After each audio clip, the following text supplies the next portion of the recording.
मल्ल जी के यहाँ आए हुए हैं, जिनका आज गोरखपुर यूनिवर्सिटी के गेट पर अनशन शुरू होने वाला था, लेकिन स्थान परिवर्तन हुआ है, अनशन चालू है। आइए उन्हीं से बात करते हैं। सर, आपका आज अनशन गोरखपुर यूनिवर्सिटी के गेट पे होने वाला था, जबकि मैं देख रहा हूँ आपके आवास पे हो रहा है। इस परिवर्तन का कारण? पुलिस जाने नहीं दी।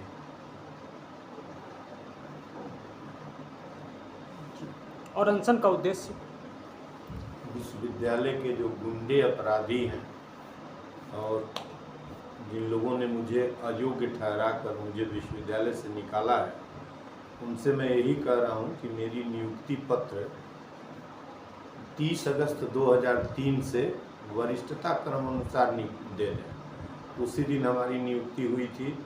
रिकमेंडेशन कोऑर्डिनेटर का था और अप्रूवल जो था वो वाइस चांसलर का था और रजिस्ट्रार महेश चंद्र जी का आर्डर था, अपॉइंटमेंट ऑर्डर था। 2008 में एक फ्रॉडुलेंट कुलपति कहा कि हम अयोग्य हैं, उसने मुझे निकाल दिया। मैं इस अपराधियों से जो मुझे अयोग्य कोई ठहरा ही नहीं सकता। मैं किसी के मर्जी और व्याख्या से योग्य नहीं हूँ। मैं राष्ट्रीय पात्रता परीक्षा उत्तीर्ण करके योग्य हुआ हूँ और एमए प्रथम श्रेणी हूँ, यूजीसी नेट हूँ। तो इन अपराधियों ने कहा कि आप योग्य हैं, आपको निकाल दिया गया था। मैं इन अपराधियों से ही कह रहा हूँ, विश्वविद्यालय के गुंडे और अपराधियों से, कि हमारी नियुक्ति मेरा अधिकार है, मुझे चुपचाप दे दो। मैं 3 महीने से आंदोलन कर रहा हूँ। 1 बरस से ऑनरेबल जो कुलपति हैं, वाइस चांसलर हैं, उनको 2 दर्जन पत्र लिख चुका हूँ। किसी ने कोई संवाद और उत्तर और जुबान से कुछ कहने की कोशिश नहीं की। और तब पहले तो मैंने ऑनरेबल गवर्नर का पुतला फूंकने का कोशिश किया, फिर जब नहीं माने तो अंत में मैंने अनशन की तैयारी की और प्रशासन को मैंने बता दिया था। आज मैंने ऑनरेबल सीएम साहब को, चूँकि यह नगर योगी गोरख का नगर है और संयोग से उस पीठ के नुमाइंदा इस समय उत्तर प्रदेश के मुख्यमंत्री हैं, उनसे मैं यही कहना चाहता हूं कि कम से कम इस नगर को सत्य का नगर रहने दीजिए। ये गुंडों और अपराधियों के हाथ न सौंपिए। इस विश्वविद्यालय के कुलपति को समझा दें कि वह चुपचाप मेरा अपॉइंटमेंट लेटर दे दें, जो मेरा अधिकार है। और मैं योग्य नहीं तो इन 300 आचार्य इस विश्वविद्यालय के योग्य कैसे? और मुझसे अच्छा उत्तम शैक्षिक अभिलेख और रिसर्च एबिलिटी यहाँ जो प्राच्यविद, इतिहास और पुरातत्व विभाग है, उसमें किसके पास? इतनी तो जानकारी कर लें कि यदि किसी के पास हो तो मैं सब कुछ वापस ले लूँगा, नहीं तो चुपचाप हमको पत्र दे दें। और मैं आज से अनशन स्टार्ट किया हूँ। चूँकि प्रशासन मुझे पुनः घर में रोकने की कोशिश किया है, मुझे यद्यपि उनको रोकना नहीं चाहिए। इस संदर्भ में मैंने सीओ गोरखनाथ, सिटी मजिस्ट्रेट साहब और श्रीमान इंस्पेक्टर साहब से भी बात किया। सब लोगों ने कहा रुके रहिए, बताता हूँ। किसी ने मुझे कुछ नहीं बताया है। तब पांडे जी ने मुझे जूस पिलाकर इसे स्टार्ट किया है और मेरा विश्वविद्यालय मुझे लेटर दे दे, मैं अनशन खत्म कर दूँगा और विश्वविद्यालय से ही मांग। क्या इस प्रकरण में आपने कोर्ट का शरण लिया है? कोर्ट का पहले ही इनको दिशा निर्देश करवाए थे, पेमेंट और उसके लिए। तब इन्होंने एक दूसरा पक्ष लेके कहा कि हम ऐसी बात की जिसका कोई आपराधिक बात की। हमको स्नातक से क्या मतलब कि मैं 33% पाया रहा हूँ, 99%। मैं यूजीसी पास हूँ, नेट बस वही एलिजिबिलिटी है हमारी। और गुड एकेडमिक रिकॉर्ड मेरा ऑलरेडी है, प्रथम श्रेणी पीजी नेट हूँ और डीयू की मेरी पीएचडी है। तो इस संदर्भ में मैं विश्वविद्यालय से बराबर कहते रहा हूँ कि आप मुझे मेरा लेटर दे दें। इसके अतिरिक्त तो विश्वविद्यालय के पास कोई रास्ता भी नहीं है। वैसे विश्वविद्यालय 28/8/2008 का यूजीसी के पत्र का 17 वर्षों से संज्ञान नहीं लिया, वैसे रखा था, जिसका उत्तर मुझे विश्वविद्यालय को मुझको देना था, कुलपति को निर्देशित था, उसको छिपा कर रखा गया। उस पर कोई कार्रवाई नहीं की गई और उसका निहितार्थ अलग ही है। मुझे घुसने न देने का निहितार्थ था। अब वो पत्र इस समय मिला हुआ है, उसका जवाब दे विश्वविद्यालय तो अपराध किया है, वो कितने दिन तक भग के जाएगा। विश्वविद्यालय तो इतना बड़ा अपराध किया है जिसका हिसाब किताब लगाना मुश्किल है। पूरे जीवन का मेरे सबसे ज़्यादा असर टर्मिनेशन का तो मेरे परिवार पर पड़ा, मेरे बच्चों पर पड़ा, मेरे मानसिक स्थिति पर पड़ा। इसका मूल्यांकन तो अभी बाकी है। अभी तो मैं इनसे कह रहा हूँ कि आप हमारा पत्र दे दीजिए। न जाने किस खंडहर से ये सब कोई आचार्य बना है, कोई कुलपति बना है, कहाँ से पढ़ के आए हैं, कौन सी योग्यता ये लेके आए हैं, कौन सी हमारी योग्यता है, तो मुझे अभी तक समझ में नहीं आया। यह मुख्यमंत्री का एरिया है और यहाँ से दो मुख्यमंत्री, एक मुख्यमंत्री पहले और एक मुख्यमंत्री वर्तमान में है। क्या आपने मुख्यमंत्री के संज्ञान में इस बात को लाया है? खूब लाया हूँ। मुख्यमंत्री के संज्ञान में पत्रों की कॉपी देता रहा हूँ और 5 दिन पहले मैंने सीएम साहब को एक अलग से पत्र लिखा और आज मैं सवेरे अंतिम पत्र उनको लिखा हूँ कि क्या हो रहा है इस नगर के अंदर। ये योगी गोरख का शहर है और इसको संभालिए और इस तरह से गुंडे और बदमाश और अयोग्य लोग, प्रथम श्रेणी पीजी यूजीसी नेट को अयोग्य कहते हैं सब। मुझे ऑनरेबल प्रेसिडेंट, ऑनरेबल गवर्नर भी अयोग्य नहीं ठहरा ही नहीं सकता मेरे जीवन काल तक, इसलिए कि वो मर्सी और व्याख्या का विषय नहीं है। मेरी योग्यता मेरी अपनी कमाई हुई, मेरे परिश्रम के जो परिश्रम का जो मेरे परिश्रम की खेती है और कुछ नहीं। किसी से लेना नहीं है कि हमने पीएचडी कहीं से कर लिया और नियुक्ति पा लिए ना, हमको सर्टिफिकेट मिला है और ये गुंडे अपराधी हमें मनमाने ढंग से निकाले हुए विश्वविद्यालय से। इससे ज़्यादा मैं कहूँ क्या और क्या कर सकता हूँ। सर, आप हमेशा अनशन करते रहते हैं। मैं ये जानना चाहता हूँ कि आप दूसरे के लिए अनशन करते हैं और आप खुद इस समस्या में कैसे फंस गए? जी, मैं पहली बार अपने लिए तिरंगा उठाया हूँ। चूँकि उम्र मेरी 60 साल पूरी हो गई है और मेरे सामने भी जीवन है और मैं योग्य हूँ और मुझसे योग्य तो सच में इस विश्वविद्यालय को पूछना चाहिए अपने आप से, अपने आचार्यों को, और यहाँ के आचार्यों को, कुलपति को लिखना चाहिए, मिलना चाहिए कि उनकी नियुक्ति क्यों। ये तो गरिमा का विषय। इस आचार्य के लिए मेरी नियुक्ति यहाँ की प्रतिष्ठा और गरिमा होता है इस विश्वविद्यालय का कि डीयू का कोई पीएचडी आ रहा है जिसके पास मेथोडोलॉजी है रिसर्च की। ये बात है। लेकिन एक आचार्य ऐसा नहीं जो कुलपति से जाकर कहे कि आप इनको इनवाइट करिए, इनको ले आइए, विश्वविद्यालय के अंदर रखिए। इसी विश्वविद्यालय का प्रोडक्ट हूँ। 5 आचार्य जो मुझे शिक्षा दिए हैं, 5 का सर्टिफिकेट रखा हूँ, उसको जरा पढ़ लेती। और एक renowned indologist historian professor J Rai 93 साल के हैं, विख्यात हैं। उनकी पीएचडी मूल्यांकन के लिए एल बैसम आए थे लंदन से, इसी विश्वविद्यालय में उनकी पीएचडी के लिए। रूरल अर्बन इकोनॉमी की पीएचडी है और डीयू के रेफरेंस लाइब्रेरी में रखी हुई है, आरटीएल लाइब्रेरी में रखी हुई है, जेएनयू में रखी हुई है, रेफरेंस बुक के रूप में काम करती है। वो अभी जीवित हैं। उनसे भी ये सब जो है, ये जो असली विद्वान यहाँ के हैं, ये पूछ लेते एक बार। जो आसमान से गिरे हुए हैं लोग, ये पूछ लेते जरा एक बार कि ये कौन भला है। कुलपति उनके साथ मंच शेयर कर चुकी हैं, उनको शर्म लगता है क्या पूछने में कि एक आचार्य से पूछ लें। और कौन सा आचार्य है जो मेरी रिसर्च एबिलिटी का मूल्यांकन कर सके इस विश्वविद्यालय में, चाहे अगल बगल जितने भी विश्वविद्यालय हैं। कौन आचार्य है जो मूल्यांकन करेगा? 8 असाइनमेंट की जगह 8 टर्म पेपर दिया। मेरी पुस्तक मेथोडोलॉजी पर, मेरी पुस्तक दुनिया के विश्वविद्यालयों में चलती है। भारत में तो BHU से लेकर जितने भी डेक्कन कॉलेज, रिनाउंड कॉलेज, यहाँ के तीनों वरिष्ठ आचार्यों के पास मेरी पुस्तक है। MA archaeology methods and theory की पुस्तक है, मेरी अपनी पुस्तक। इन आचार्यों को समझ में नहीं आता कि क्या कर रहे हैं। एक आचार्य ऐसा नहीं हो जो कुलपति से जाके कहा हो कि देर क्या लगा रही हैं, आप उनको नियुक्त करिए, इनवाइट करिए, विश्वविद्यालय का गरिमा बढ़े, ऐसा कोई नहीं है। तो ये देखना हमको यही है कि कब।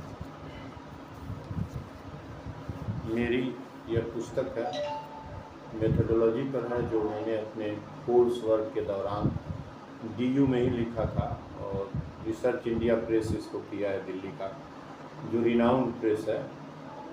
ये पुस्तक फ्लिपकार्ट, अमेजन पर भी है और देश के सभी विश्वविद्यालयों में, सोआस लंदन में, डेक्कन कॉलेज यहाँ पुणे में, BHU में, जितने भी जगह आर्कियोलॉजी में चलता है, मेथड्स एंड थियरी की ये पुस्तक है। और ये जो है देखिए, ये पुस्तक मेरी लिखी हुई है।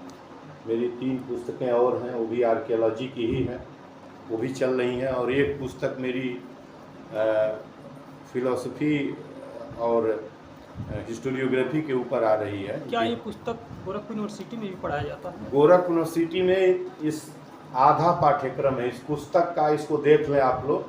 गोरखपुर यूनिवर्सिटी में MA आर्कियोलॉजी में 2 प्रश्न पत्र होता है। MA आर्कियोलॉजी है यहाँ विषय, ऑप्शनल है, प्योर आर्कियोलॉजी है। उसका एक पेपर जो प्रोफेसर रिनाउंड यहाँ एक पुराविद थे, प्रोफेसर शिवाजी सिंह सर, वो पढ़ाया करते थे, मुझे पढ़ाए हैं और हाईएस्ट उस विषय में नंबर के लिए मुझे सर्टिफिकेट भी दिए हैं। वह मेथोडोलॉजी रही है, research methodology, methods and theory, इसमें डील हुआ है। इसके अतिरिक्त एक पुस्तक और है जो इंडियन और वर्ल्ड आर्कियोलॉजी है, जो दूसरा पेपर है, वो भी मैं पढ़ा हुआ हूँ। उस पर मेरी पुस्तक अभी नहीं आई है, शीघ्र ही आने वाली है। तो ये गोरखपुर विश्वविद्यालय में MA आर्कियोलॉजी में पढ़ाई जाती है और तीनों वरिष्ठ आचार्यों के पास, प्रोफेसर राजवंत राव, प्रोफेसर शीतला प्रसाद सिंह जो रिटायर हुए हैं अभी हाल ही में, और प्रोफेसर दिग्विजय नाथ के पास है। यानी आपके कहने का मतलब कि आपकी लिखी हुई पुस्तक उसी यूनिवर्सिटी में पढ़ाई जाती है और वही यूनिवर्सिटी आपको अयोग्य कर रहा है? जी, वह अयोग्य कर रहा है। बिल्कुल आपने अच्छा सवाल किया है कि मेरी लिखी पुस्तक कोर्स के साथ पढ़ाई जाती है। आधा कोर्स इसी पुस्तक में है। कोई इसको वाइस चांसलर देख लें, चांसलर अपने देख लें, किसी एक्सपर्ट टीम को लगा के, डिपार्टमेंट के 3 शिक्षकों की कमेटी देख ले कि मेथड्स एंड थियरी का आधा सिलेबस इसमें है या नहीं है, इतना देख लिया जाए।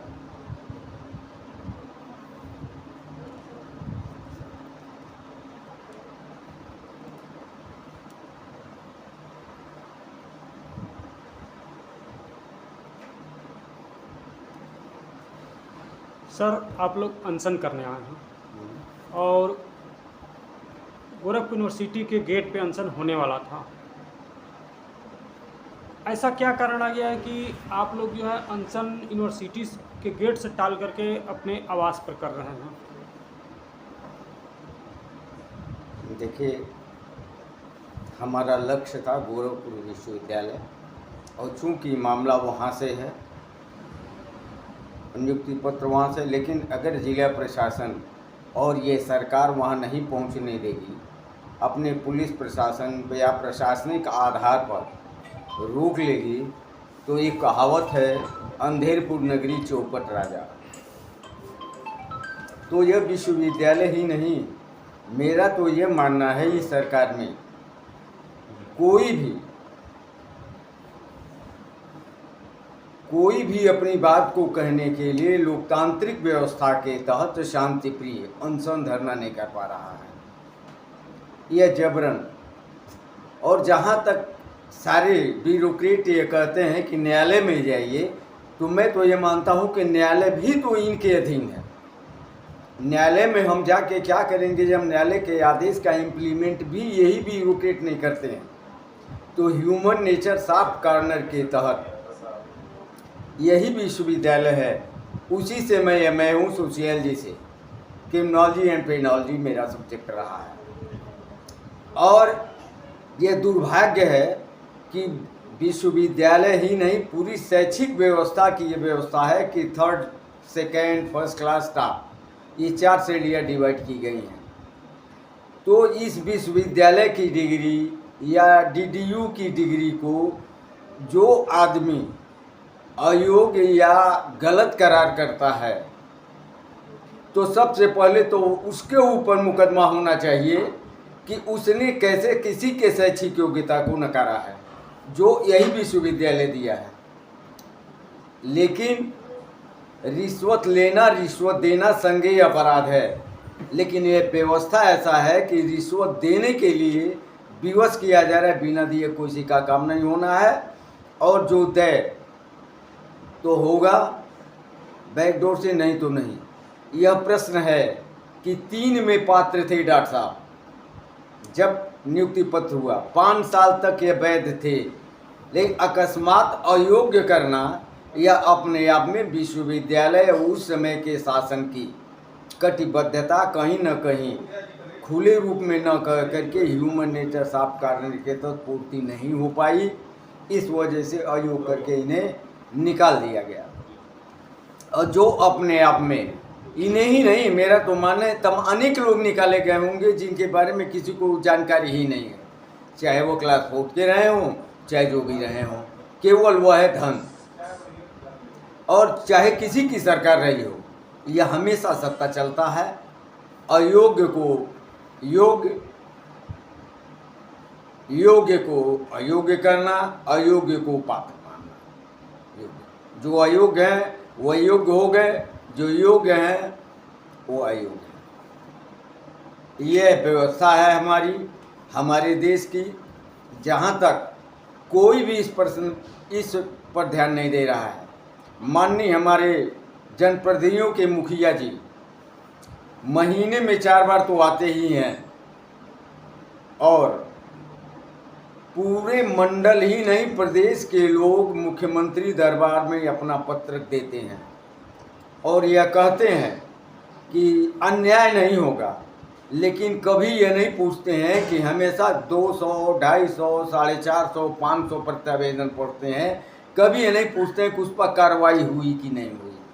जो मुख्यमंत्री का पोर्टल इनका है, अगर लोग कह रहे हैं तो अपने आप में निस्तारण हो जाता है, जबकि निस्तारण नहीं होता है। ये हमारी व्यवस्था है और इस सरकार की व्यवस्था है। केवल विकास के नाम पर आम जनमानस को गुमराह किया जा रहा है। आपके कहने का मतलब कि निस्तारण केवल पोर्टल पर होता है, वास्तविक नहीं होता। निस्तारण नहीं होता है। जहाँ तक मेरा व्यक्तिगत ये अनुभव है, भू राजस्व का मालिक जिला कलेक्टर होता है। कोई ऐसा गांव नहीं है जिस गांव में चकबंदी की एक प्रस्तावना है आम जनमानस के लिए, कल्याण के लिए, कि कहीं भटकना न पड़े। लेकिन चकबंदी डिपार्टमेंट को देख लिया जाए, एसीओ, सीईओ, बंदोबस्त अधिकारी, और यह दूसरी चकबंदी आ जाती है, निस्तारण नहीं होता है। केवल बाहुबलियों के लिए। हमारे राजस्व कर्मी जो निचले स्तर के लेखपाल होते हैं, उनका यह कहना है कि मैं गुंडा माफियों से पैसा तो मांग नहीं सकता, इसलिए कि मेरे परिवार की हत्या होने की आशंका है, हत्या हो जाएगी। और नेता लोगों की बात नहीं मानेंगे तो क्या होगा। इसी में केवल गरीब पीछे जाते हैं। आज भी अगर देख लिया जाए, उनके मुकदमे 20 साल से पड़ रहे हैं। सारे तथ्य जो उन्हीं का अभिलेख है, पूर्व नक्शा, पूर्व चकबंदी, सब वो अपना नहीं देखेंगे, आपसे मांगेंगे जब आपके पास कोई प्रमाण नहीं है। और हम तहसील और वहाँ मालखाने में जाके एप्लीकेशन देते हैं, तो उसका भी जो रिकॉर्ड वो देते हैं, वो अपने रिकॉर्ड को ही नहीं मानते हैं। यह क्या कहा जाए। तो मेरा तो व्यक्तिगत अनुभव है कि जो भी सरकार आई हैं, केवल जनता के लिए नहीं, जनता का उत्पीड़न करने के लिए हैं। गरीबी हटाओ नहीं, गरीबों को हटा दो। जो भी यह 4 लेन 6 लेन, माननीय हमारे प्रधानमंत्री जी, और इनका नारा है 1 रैंक 1 टैक्स, लेकिन टैक्स पर टैक्स है। रोटी, दाल, चावल, सब पर टैक्स है। एक बार हम रजिस्ट्रेशन कराते हैं गाड़ी का टैक्स जमा करते हैं, फिर भी हम टैक्स पर टैक्स देते जाते हैं, लेकिन कहें तो किससे कहें। तो यह तो इस व्यवस्था से एक दिन विदेश के लोग नकल करते हैं, लेकिन विदेश की नकल हिंदुस्तान में नहीं है, क्योंकि लड़ाई सत्य और असत्य की होती है। अभी विजयादशमी आने वाला है, लोग कहेंगे कि असत्य सत्य की जीत हुई, और हर साल होता है, लेकिन यहाँ असत्य जीतता है, सत्य को पराजित करने का प्रयास किया जाता है, और असत्य के साथ अनेक लोग हैं, सत्य के साथ जल्दी कोई नहीं जाता है। और हर व्यक्ति, चाहे IAS हो, चाहे PCS हो, चाहे नेता हो, हर घर में हर व्यक्ति चाहता है कि मेरे यहाँ एक नौकर भी हो तो भी ईमानदार हो, हम बहुत बड़े भ्रष्ट हैं। उसके परिवार, मानवता, मानववाद की लड़ाई होनी चाहिए, सत्य के और असत्य का विरोध होना चाहिए, असत्य का और सत्य का साथ होना चाहिए, लेकिन ऐसा नहीं है, चाहे कोई भी सरकार हो। और राजनीति में तो अपराधीकरण हो चुका है, तो फिर उससे हम न्याय की अपेक्षा क्या करें। और ये विश्वविद्यालय जब से हुआ है 7 साल विवाद के घेरे में था, स्थापना से। आपके कहने का मतलब न्याय ना सरकार दे पा रही है, ना न्यायालय दे पा रहा है। हाँ, तो फिर न्याय मिलेगा कैसे? न्याय नहीं मिलेगा। न्याय लेने के लिए या तो हथियार उठाइए। ये गांधी व्यवस्था के तहत अगर ऐसा हुआ होता न्याय, तो सुभाष चंद्र बोस हमेशा अन्याय हुआ है। अगर सुभाष चंद्र बोस, चंद्रशेखर आजाद की बात मानी गई होती, आज महात्मा गांधी जी के हत्यारे,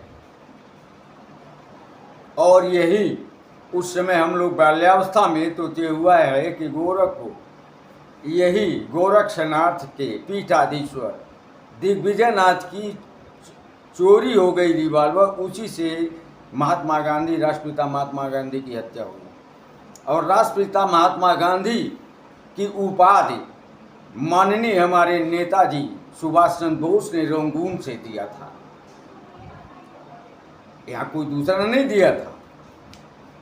अब उनके बारे में भी नहीं बताया गया है कुछ नहीं, और रिवॉल्वर मिली कि नहीं मिली है कहाँ, तो तथ्य तो हमेशा सही तथ्य को छिपाया गया है शुरू से, चाहे कोई सरकार रही हो।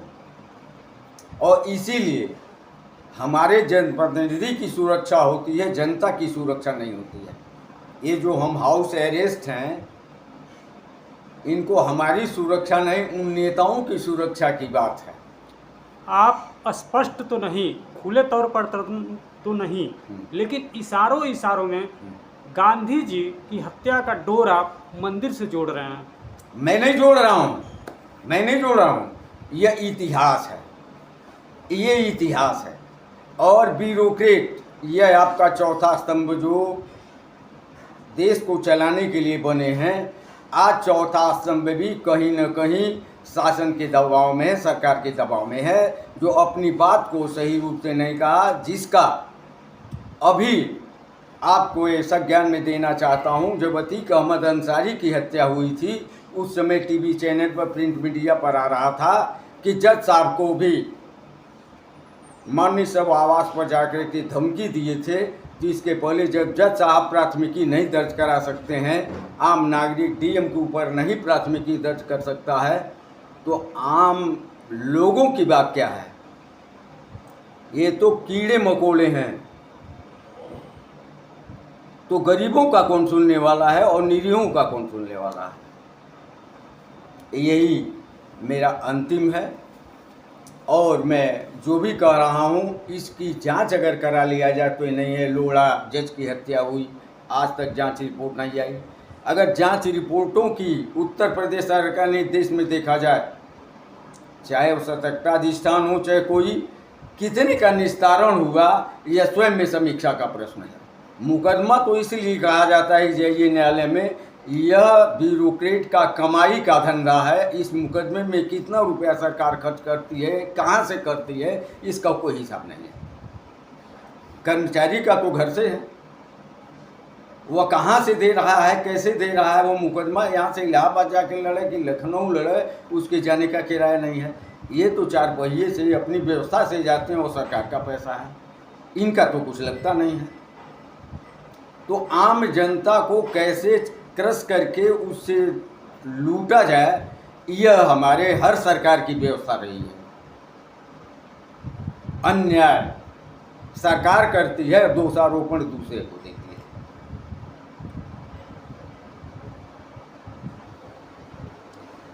सर, आज आप लोग अनशन कर रहे हैं जी।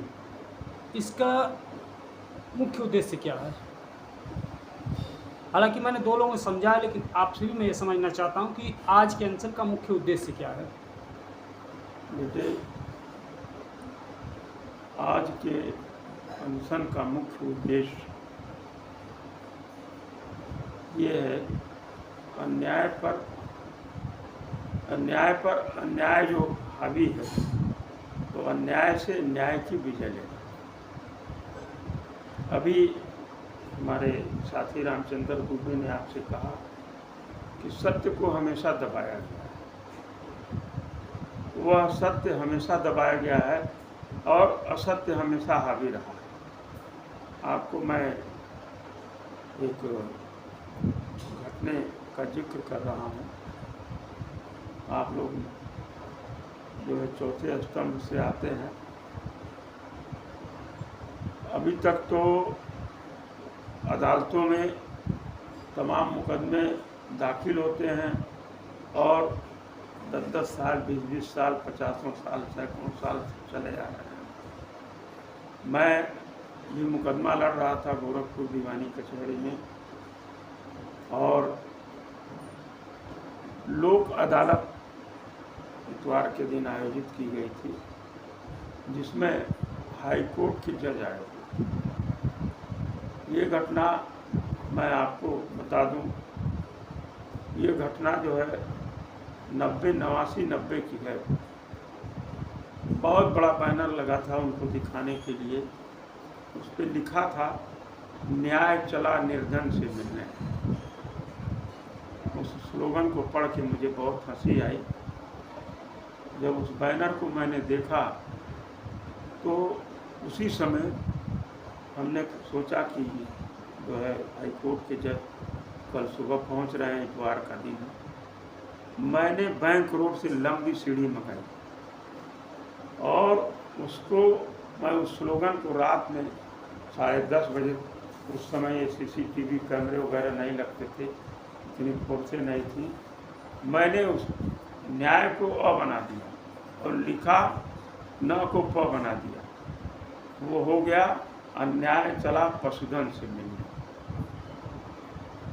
जज साहब आते हैं और उस पर उनकी नज़र जाती है। दीवानी कचहरी के किसी भी कर्मचारी की नज़र नहीं गई, लेकिन जज साहब की गई।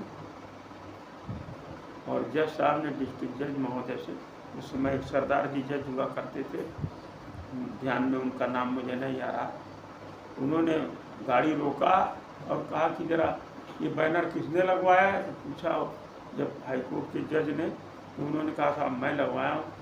तो हाई कोर्ट के जज ने कहा गौर से इसको पढ़े हो आप, क्या लिखा है? तो जब वो पढ़े तो शब्दावली बदली हुई थी। साहब इस अक्षर को किसी ने बदल दिया। उनको लगाया गया कि पता करो कि ये किसने बदला, ये किसकी हरकत है, लेकिन पता नहीं चल पाई। तो न्याय जो है अब बिक रहा है, न्याय बिकाऊ हो चुका है अन्याय के हाथ में। लेकिन आज भी सत्य के रास्ते पर चलने वाले लोग मौजूद हैं और उसको मानने वाले लोग मौजूद हैं। न्याय बिकने का मतलब कि न्याय नहीं मिल रहा है? एकदम नहीं मिल रहा है। अगर न्याय मिला होता तो 2003 में यही गोरखपुर विश्वविद्यालय डॉक्टर संपूर्णानंद मल के शैक्षणिक प्रमाण पत्र को देखकर अपॉइंट करता है, यही गोरखपुर विश्वविद्यालय। और 2008 में उस शैक्षणिक प्रमाण पत्र में कौन सी त्रुटि आ गई कि एक चांडाल किस्म का कुलपति 2008 में आता है और डॉक्टर संपूर्णानंद मल जैसे उच्च कोटि के विद्वान को अयोग्य घोषित करता है, जिसकी लिखी हुई पुरातत्व की अनुसंधान प्रणाली इसी गोरखपुर विश्वविद्यालय में यहाँ के प्रोफेसर पढ़ा रहे हैं और इस पुस्तक को लिखने वाले प्रोफेसर को वह 2008 में अयोग्य घोषित कर देता है। यह कितने उपहास की बात है। अयोग्य घोषित करके डॉक्टर संपूर्णानंद मल को उसने गाली दिया और यह विश्वविद्यालय आज तक बर्दाश्त करता चला आ रहा है। उसको अपनी गलती का सुधार नहीं करना चाहिए। जब उसने अयोग्य घोषित किया उसके पश्चात डॉक्टर साहब के ऊपर ऐसी मानसिक प्रताड़ना हुई कि डॉक्टर साहब जो हम लोगों को जानकारी मिली, कुछ दिन विक्षिप्ता अवस्था में थे। ऐसे योग्य, ऐसे मेधावी व्यक्ति को कोई यह कह दे कि आप किसी काम के लायक नहीं हैं, तो आप उसकी मन स्थिति का आकलन कर सकते हैं। जिस व्यक्ति की लिखी हुई पुस्तक गोरखपुर के ही विश्वविद्यालय में नहीं, विश्व स्तर पर पढ़ाई जा रही हो, जो JNU दिल्ली जैसे विश्वविद्यालय का टॉपर स्कॉलर रहा हो, वहाँ का PhD होल्डर रहा हो, उसको अयोग्य घोषित कर दिया जा रहा। और आज डॉक्टर साहब को इतनी लड़ाइयाँ क्यों लड़नी पड़ रही हैं? इसलिए लड़नी पड़ रही है कि वो गांधीवादी नीति में विश्वास करने वाले व्यक्ति हैं। वो हिंसा में विश्वास नहीं करते हैं, वो अहिंसावादी सोच के व्यक्ति हैं और वो सत्य के रास्ते पर चलते हुए अपनी इस असत्य के असत्य को प्रमाणित करने वाला प्रमाण पत्र जो इनको दिया गया है कि आप अयोग्य घोषित हैं, उसे लेने का प्रयास कर रहे हैं गांधीवादी तरीके से। नहीं, मैं सही हूँ, मेरी लेखनी की पुस्तक आप पढ़वा रहे हो अपने यहाँ, और वो कम से कम सैकड़ों करेस्पॉन्डेंस शासन और प्रशासन, इवन राज्यपाल, मुख्यमंत्री तक कर चुके, लेकिन किसी के कान में जरा सा भी जू नहीं रेंगा आज तक कि एक बार भी इनके पत्राचार का जवाब दे सके। एक बार नहीं, कई बार डॉक्टर साहब ने कार्यक्रम बनाया कि हम विश्वविद्यालय गेट पर जाएंगे और हम लोगों को सूचित किया गया कि हम विश्वविद्यालय गेट पर चलेंगे, आप लोग हमारे साथ रहेंगे। हम लोगों ने कहा कि डॉक्टर साहब, हम हमेशा हर कार्यक्रम में आपके साथ हैं, लेकिन जहाँ तक मुझे जानकारी है कम से कम 5 से 6 बार डॉक्टर साहब को हाउस अरेस्ट किया गया। हम सभी लोग यहाँ आए, पता चला डॉक्टर साहब हाउस अरेस्ट हैं।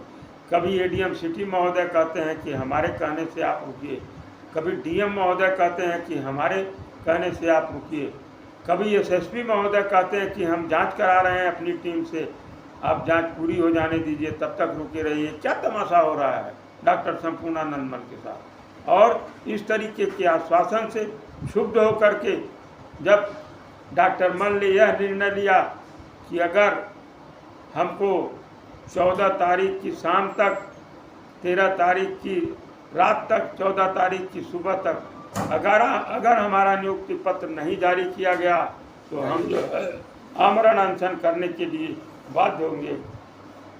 और हम लोगों से आपने विचार विमर्श किया।